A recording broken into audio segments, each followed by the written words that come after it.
want to thank you guys so much for being with us today. First, I would like to give honor to God and to my Lord and Savior, Jesus Christ. I give honor to my wife, Haley Peckman, who is the First Lady of this church. I give her honor because she prays and she supports me. She prays and supports me so much, and I'm so grateful for her. I'm grateful for everything that she does for me. I give honor to each and every last one of you guys that are here. I won't be before you long. I know black preachers, we're infamous for that word. We're not gonna be before you long. We love to say that. We love to say that. And we line through our teethuses. But no, I really do not plan to be before you long. I plan to just give you guys some inspiration and then send you on your merry way. Thank you guys, even everybody that's here, those that are here for Lindo. Thank you. Everybody, we're grateful that you decided to spend a couple minutes with us on a Saturday here at Hope Church of Second Life. So, with everything that's going on in the world today, there is a lot of, what's the word that I'm looking for? A lot of worry, a lot of issues that we're facing.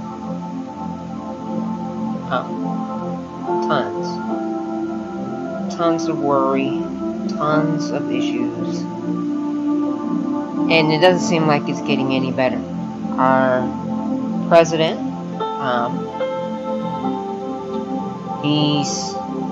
seems like he's trying. Not exactly too sure how good of a job we're doing because we caught up to COVID late. And in this time, it's easy to lose hope. It is super easy to lose hope in this time. I know that I have. This message is called God is Never Late. He is right on time. God is never late. He is right on time. Now, many of you guys are probably wondering, okay, Pastor, what does this have to do with what's going on in the world? God is never late. He is right on time. Even in this circumstance, God is never late. He is right on time. God loves us.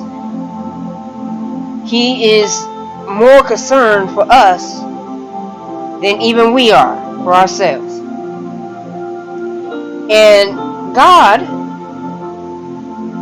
is not the type that just sits there and is the absentee landlord, or sits there and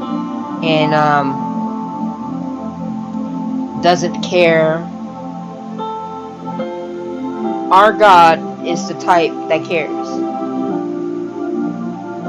Amen. He is the type that cares. He is concerned for you. And a lot of times we feel that God is late. How many of y'all feel that God is late? Sometimes. Don't tell me that Pastor is the only one that's ever felt this way. From our own life experience, about a week ago, maybe a week and a day or two, I was at home, and I was getting ready to do a set. I DJ at a place called Infinite Possibilities. I'm the DJ manager there.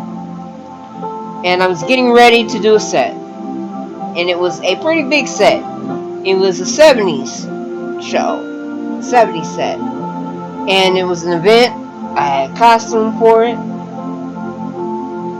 I was getting ready to do it. And all of a sudden, kapow, my laptop goes off. Not only does my laptop go off, but it does not come back on. let me make it clear. Getting ready to DJ, getting ready to do this activity, and the laptop goes off and does not come back on. I was madder than 10 dogs. So mad. So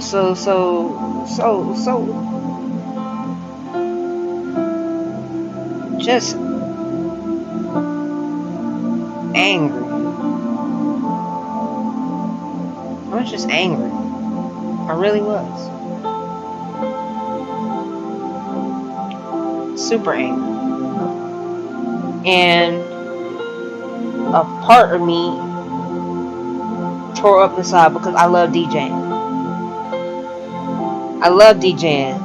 And my laptop dying, and I'm not being able to DJ. I was able to come on Second Life still because I had an older laptop, an old busted, disgusting laptop.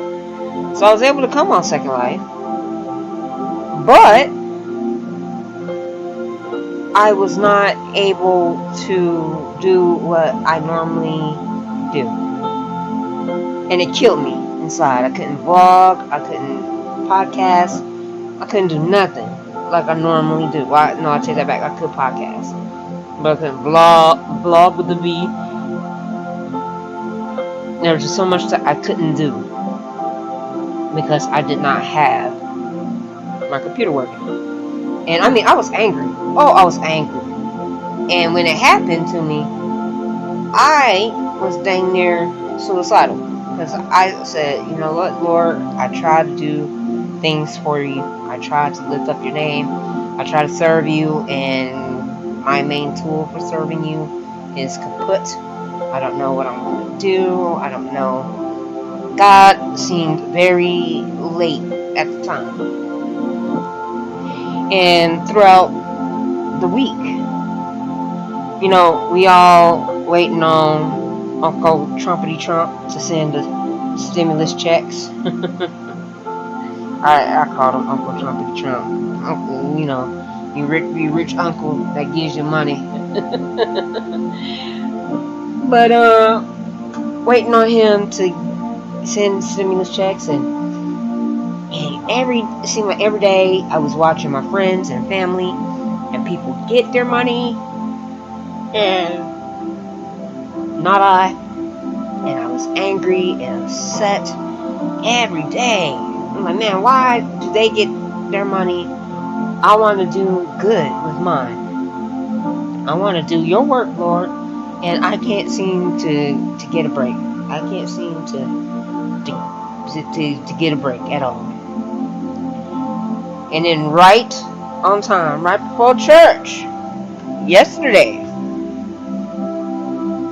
God provides. The money comes. So that I could get the computer that I needed, so that I could do church. He was right on time. I want to take you guys to the book of John, chapter 11, and I read out of the Amplified version of the Bible, and I'm going to jump around, so I will be reading the verses directly to you. In the future, we will be having them on the screen that's behind me, but for this service, we will not. And it goes, starting in verse 1. Now a certain man named Lazarus was ill.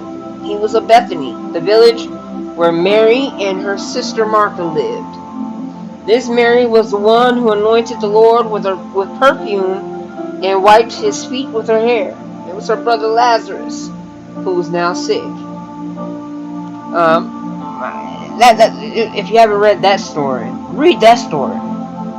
Jesus meant so much to this woman that she anointed his feet with perfume, expensive perfume.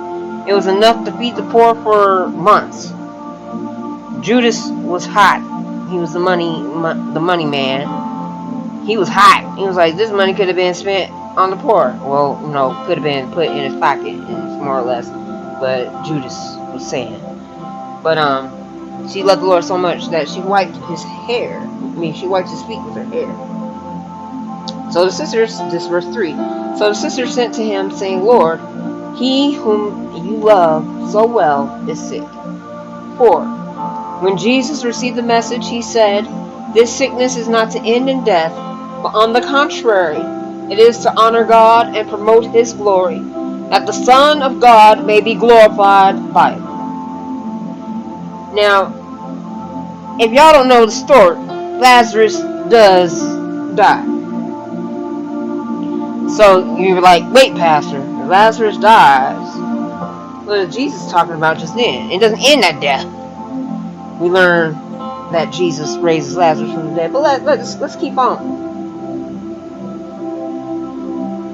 Now Jesus loved Martha and her sister and Lazarus. They were his dear friends, and he held them in loving esteem. Therefore, even when he heard that Lazarus was sick, he still stayed 2 days longer in the same place where he was. Some of y'all might say that's kind of heartless. This is Jesus' boy that's sick. Very, very ill. So ill that Martha and Mary had to come and tell him that, hey, the one that you love, not just your homie, not just a hang around, not somebody on the fringes of the clique, but somebody that you love, Jesus, is sick. And still he stayed 2 days. I want you to know that sometimes when you're in the middle of your situation, God may choose to stay a couple more days where he is. See, God never promised that we was going to live a life without trouble. God never promised that we were going to live a life without affliction. We are each guaranteed a measure of trouble in this world, See, Jesus didn't come to make our existence easy. See, the disciples, after Jesus was raised from the dead, they went on to preach the gospel all over the world, and they were killed. Peter crucified upside down. Some of them boiled in cauldrons of hot oil. All of them killed. The only one we don't know exactly what happened as far as death-wise is John. But out of 12, 11 of them we know for a fact died horrible deaths. Jesus ain't come to make your life easy. I'm going to say that one more time, because somebody in this church need to get me. He didn't come to make your life easy. Jesus promised that he would never leave you nor forsake you. He would help you through the afflictions of life, through the trials and the turmoils and the tribulations that we endure. He promised that he would help us. But he never promised that he was going to take it away. He never promised that he was going to make it easy, that it was going to be sunshine and rainbows, and everything was going to be everything. Jesus never said that. Ever. I don't know why we keep expecting that. So, he stayed there 2 more days. There's a reason. See, Jesus wasn't just lazy. He wasn't lazy. He wasn't, oh, let me just kick it. No, he had purpose. Then after interval, reading in verse 7, then after that interval, he said to his disciples, let us go back again to Judea. The disciples said to him, Rabbi, the Jews only recently were intending and trying to stone you, and you thinking of going back there again? Jesus said, are there not 12 hours in the day? Anyone who walks about in the daytime does not stumble because he sees by the light of this world. But if anyone walks about in night, he does stumble. He said these things and added, this verse 11, our friend Lazarus is at rest and sleeping, but I'm going there that I might awaken him out of his sleep. The disciples answered, Lord, if he is sleeping, he will recover. However, Jesus had spoken of his death. But they thought that he referred to falling into a refreshing and natural sleep. So then Jesus told them plainly, Lazarus is dead. Verse 15. And for your sake I am glad that I was not there. It will help you to believe, to trust and rely on me. However, let us go to him. See, Jesus had a reason why he didn't just show up. See, when Martha and Mary came and told him that his friend, his close compadre, was passing, or not passing, sorry, I apologize, was sick, deathly ill, he could have dropped everything and ran to him right away. Most of us would. But he had a purpose. See, that purpose is for the disciples' sake. And not only the disciples, but those that witness this miracle. Because it was going to be some witnesses. Verse 19. And a considerable number of the Jews had gone out to see Martha and Mary to console them concerning their brother. So a lot of people showed up because, to console Martha and Mary, their brother died. They were known. This family was known to the Jews. When Martha heard that Jesus was coming, she went to meet him, while Mary remained sitting in the house. Martha then said to Jesus, Master, if you had been here, my brother would not have died. And even now I know that whatever you ask from God, he will grant it to you. This is verse 22. See, Martha had some faith. See, she wasn't even knowing that Jesus came to raise her brother from the dead. When she said what she said. And I'm going to illustrate to you how she didn't know. In a verse or two. It's going to show you. But even though Jesus showed up late, see, to her, Jesus was late. Let me rewind that, bring it back. Jesus, to her, was late.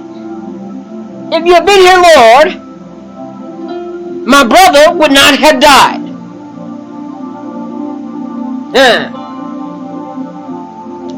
But even then, see, I don't know about y'all, but when I was in prayer this week, I wasn't like Martha.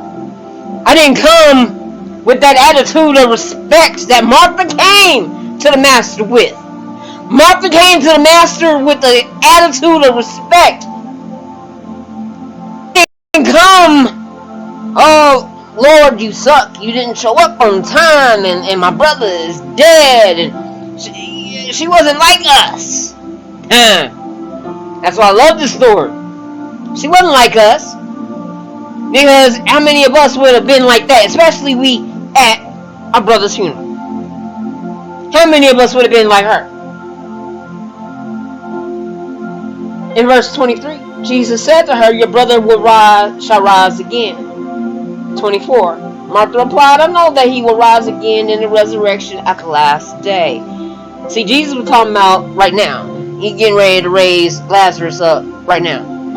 But Martha is like not even on that wavelength. So that's how we know that even in verse 22 where she said, and I know that whatever you ask from God, he'll grant it to you, that she wasn't thinking about resurrection. She wasn't. Because she's like, oh yeah, I know that my brother gonna get raised up at the last day. 25. Jesus said to her, I myself, the resurrection and the life, who believes in, adheres to, trusts in, and relies on me, although he die, yet he shall live. And whoever continues to live and believes in, has faith in, cleaves to, and relies on me, shall never actually die at all. Do you believe this? Verse 27. She said to him, yes, Lord. I do believe that you are the Christ, the Messiah, the Anointed One, the Son of God, even he who was come into the world. It is for your coming that this world was waiting. And after she said this, she went back and called her sister Mary, privately whispering to her, the teacher is close at hand and asking for you. And when she heard this, she sprang up quickly and went to him. Now, I'm not going to read Mary's interaction, but she does the same. If you had been here, Lord, my brother would not have died. How many of us think that God is late sometimes? Can we be honest? Can we be real? Can we be real with ourselves? Can we be real with each other? How many of us think that God is late? I want to point out verse 35. 2 words. Jesus wept. That's all verse 35 is. I used to love that verse in the Bible. Because we used to be able to pick as a kid verse to memorize. And like the one that all my students in Sunday school would almost always pick is John 11:35. Jesus wept. Because it's easy. It's the easiest verse in the Bible to memorize. It's just 2 words. Jesus wept. But I like that. Because Jesus is God. And it shows us that God is not just some man that doesn't care. He's not just some man that doesn't care. He cares. Jesus wept. He cried for his friend. He cried. He cried for his friend. He wept. This wasn't just some guy. This was his friend. This was Jesus' friend. God has emotions. Sometimes I think that Jesus weeps over us when we make the wrong decisions, when we make decisions that hurt him, that lead us towards death. I think he weeps over us because he's called us his friends. Verse 39. Jesus said, take away the stone, Martha.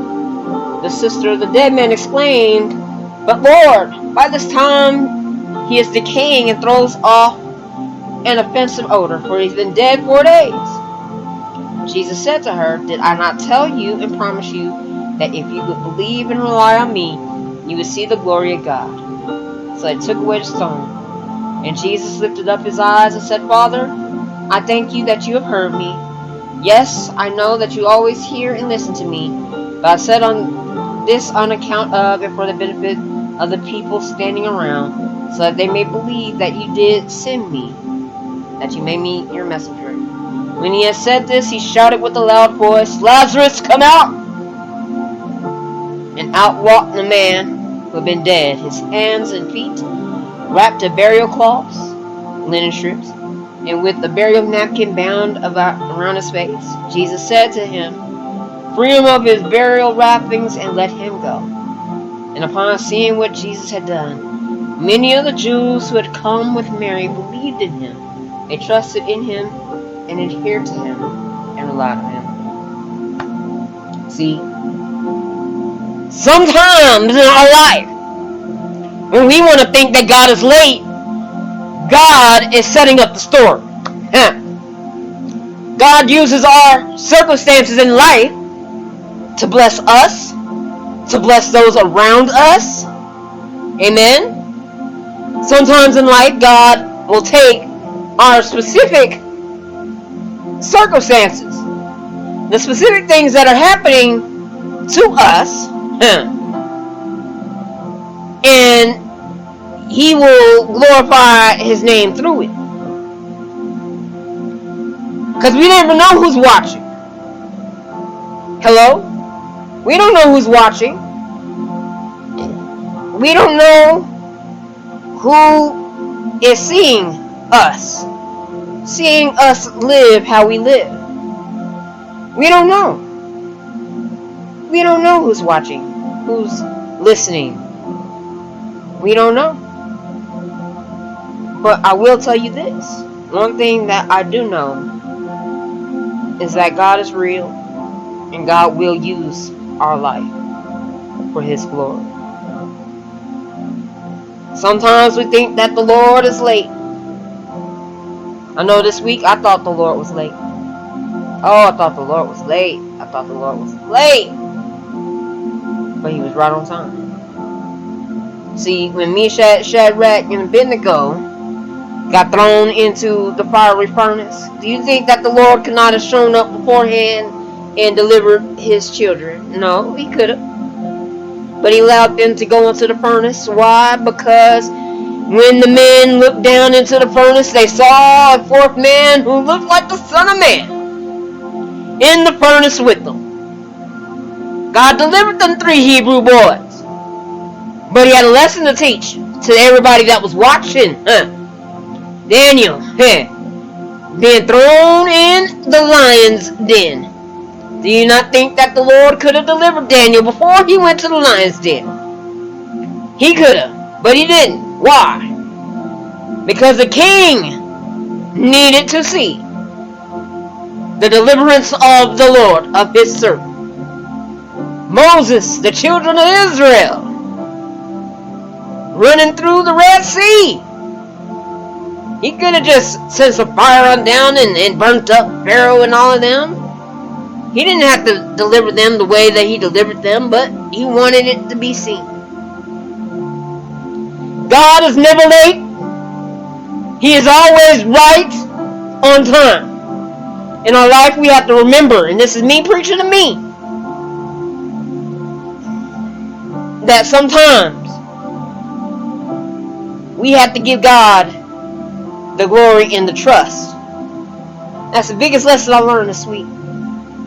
Trusting in the Lord. If we trust in Him, He will bring us through. It might not look pretty. It might not look how we expect it to look. We might have an idea of how we think that God should deliver us, or that God should do a certain thing for us. We have our own antiquated ideas. We don't see the whole picture like God does. Well, preacher. Wait a second, preacher. We don't see it all like God sees it. God sees a thing from the beginning to the end. He knows how He's doing what He's doing. He knows what He's doing. So saints, children, trust in God. Amen. So we're going to listen to a song called I Need You to Survive. And then we'll be wrapping up.